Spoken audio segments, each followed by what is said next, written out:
Alright guys, ni sekarang ni aku dah jadi Pirate of the Caribbean pun aku tak tahulah.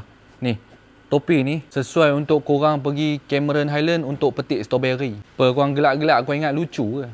Aku buat review, korang suka gelak dekat aku. Ni handsome tau, ni trend baru. Ni bukan pergi petik strawberry je. Ni kalau fotografer nak pergi event, macam Larry Chen kan, Larry Chen dia ambil ni picit apa aku tak tahu macam ni. Macam ni. Okey. Ni, fotografer pun style. Petik strawberry pun style. Petik anggur pun style. Nak jadi Pirate of the Caribbean macam ni. Belakang korang punya leher, dia tak panas. Dia boleh ambil naik macam ni. Nampak? Macam cowboy. So dia ada 4 jenis warna. Untuk cap ni, apa kau ingat makcik-makcik punya topi ni?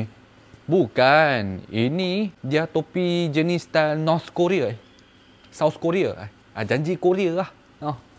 Korang kalau nak pakai serong pun boleh macam ni. Serong dia style, nampak? Tapi macam ni jangan lah. Dia macam army Jepun dulu-dulu kan. Dia macam army Jepun kan. Tetapi macam mana pun dia cover tau. Dia cover. Pancing ikan, pergi event shooting, daki gunung, sapu sampah. Semua boleh pakai. Murah, style, handsome. Siapa cakap aku tak handsome? Kau nampak ke? Macam Bruce Lee sikit. Aku letakkan beg aku ni bagi kurang ni. Cap ni. Ni dia jenis yang macam ni.